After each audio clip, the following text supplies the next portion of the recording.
राष्ट्रवादी काँग्रेसकडून अधिकृत उमेदवारांना जाहीर पाठिंबा, घड्याळ चिन्हावर मतदान करण्याचे आवाहन. जिल्हा परिषद व पंचायत समिती सार्वत्रिक निवडणूक 2026च्या पार्श्वभूमीवर राष्ट्रवादी काँग्रेस पार्टीकडून अधिकृत उमेदवारांचा प्रचार वेगात सुरू आहे. पक्षाच्या वतीने जनतेला सेवा, स्वाभिमान आणि विकासाच्या मुद्द्यांवर एकत्र येण्याचे आवाहन करण्यात येत आहे. कामती बुद्रुक जिल्हा परिषद 50, कामती बुद्रुक पंचायत समिती गणातून श्रीमती विद्या विजयकुमार कोळवडूर या राष्ट्रवादी काँग्रेसच्या अधिकृत उमेदवार म्हणून निवडणूक रिंगणात आहेत. सेवेसाठी जोडले हात, आता हवी फक्त तुमची साथ, असा विश्वास उमेदवारांनी व्यक्त केला आहे. पक्षाचे राष्ट्रीय व राज्य पातळीवरील नेत्यांचे मार्गदर्शन आणि आशीर्वाद लाभल्याने कार्यकर्त्यांमध्ये उत्साहाचे वातावरण आहे. हक्काचे टाय, स्वाभिमान, जनतेचा विश्वास आणि विकासाचा निर्धार या ब्रीदवाक्यासह प्रचार सुरू असून मतदारांनी घड्याळ या निवडणूक चिन्हासमोरील बटन दाबून राष्ट्रवादी काँग्रेसला भरभरून मतदान करावे असे आवाहन करण्यात आले आहे. घड्याळ थांबणार नाही, विकास थांबू देणार नाही, असा ठाम संदेश देत विकासाभिमुख नेतृत्वाला साथ देण्याचे आवाहन उमेदवार व कार्यकर्त्यांकडून करण्यात येत आहे. मतदान दिनांक 7 फेब्रुवारी 2026, वेळ सकाळी 7:30 ते सायंकाळी 5:30 अशी माहिती देण्यात आली आहे.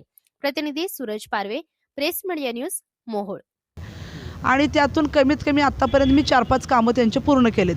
शिरापूरला 70,000 रुपयाचं मी भजनी मंडळाचं साहित्य एका महिन्यापूर्वी दिले.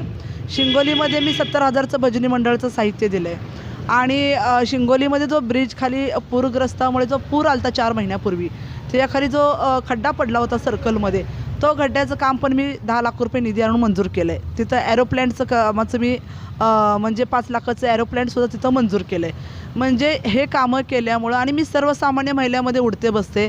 माझे पूर्वीपासून त्या महिलांच्या संबंध मी 12 ते 15 वर्ष मोहोळ काँग्रेस महिला तालुका अध्यक्ष म्हणून काम करते. त्यामुळे प्रत्येक महिलाशी माझ्या घरोघरी संबंध आहेत. इथपर्यंत की त्यांच्या चुलीपर्यंत मी जाऊन बसू शकते. त्या महिलांच्या अडचणी मला माहीत आहेत. पर्सनल अडचणी म्हणता, राजकीय म्हणा, काय खाजगी म्हणा, काय आर्थिक म्हणा, त्यांच्या माझ्या परीनं जेवढं होईल मी त्यांना आत्तापर्यंत मदत केलेलं आहे. आणि मी महिला बचत गटातून कमीत कमी 10,000 महिलांचा माझा ग्रुप आहे. त्यामधून मी 3,000 ते 4,000 महिलांना लघुउद्योग घरात उपलब्ध करून दिले, चूल ते मूल बघून. त्यामुळं मोठ्या प्रमाणात मला तिथून प्रतिसाद आहे.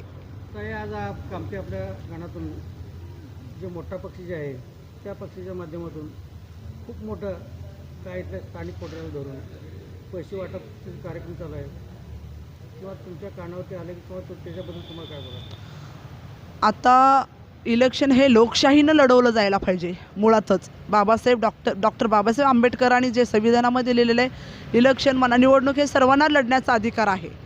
आणि आता काय झालं आहे, ओबीसीच्या आरक्षणवर फक्त ओबीसीचं नाही तर जनरल सीट थांबलेलं आहे. मुळात ओबीसीचं आरक्षण आहे तर तुम्ही ओबीसी सरदार महिलाच तिथं तुम्हाला थांबायला पाहिजे. पण तिथं तुम्ही जनरल मराठ्याचं सीट उभा करताय.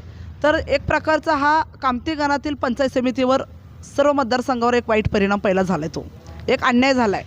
तिथलं ओबीसीचंच तुम्ही समोरचं उमेदवार द्यायला पाहिजे होतं. आणि राहिला पैशाचा विषय, तर तुम्ही आत्तापर्यंत जनता काही वेडी नाही की जनता काही भोळी नाही. जनतेला माहीत आहे की त्यांच्यापर्यंत कोण पोचतं, कोण जातं, कोण त्यांच्या अडचणी सोडवलेल्या आहेत. जनता त्यांनाच पाठिंबा देणार आहे. हो, तुम्ही घरापर्यंत जाचाल, पैसे देचाल, मतं फोडचाल, पण जनता वेडी नाही. तुम्ही वेड्यात स्वतः निघताय असं मी पूर्ण त्या समोरच्या पार्टीला आव्हान करते. तुम्हाला जेव्हा आता तुम्ही प्रत्येकाच्या घरी जाता त्यावेळेस रस्ते पाणी सोडून त्यांच्या काय अडचणी आहेत का असं तुम्हाला सांगितलं? हो आहेत.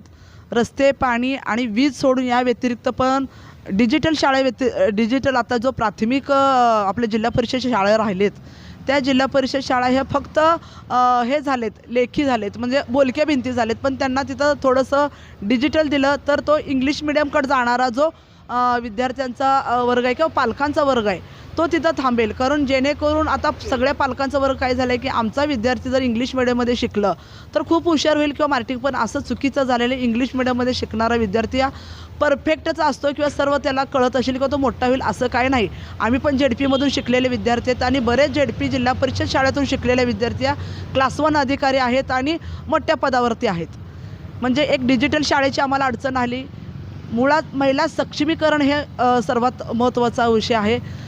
त्या गावातल्या महिलांना, बऱ्याच महिलांना डोल नाही, श्रावणबाळ योजना नाही, बऱ्याच लोकांना तिथं लाडक्या बहिणीचं पण काही प्रॉब्लेम आहेत. गाव पातळीवर आम्ही जेव्हा जातो, जेव्हा 4 महिन्याखाली पूर आलता, तर तिथं जे ग्रामसेवकांना किंवा तलाठींना जे सर्वे करून त्या लोकांचा पंचनामा करायला लावला होता, पण तो पंचनामा हा मुळात घरोघरी जाऊन झालेला नाही.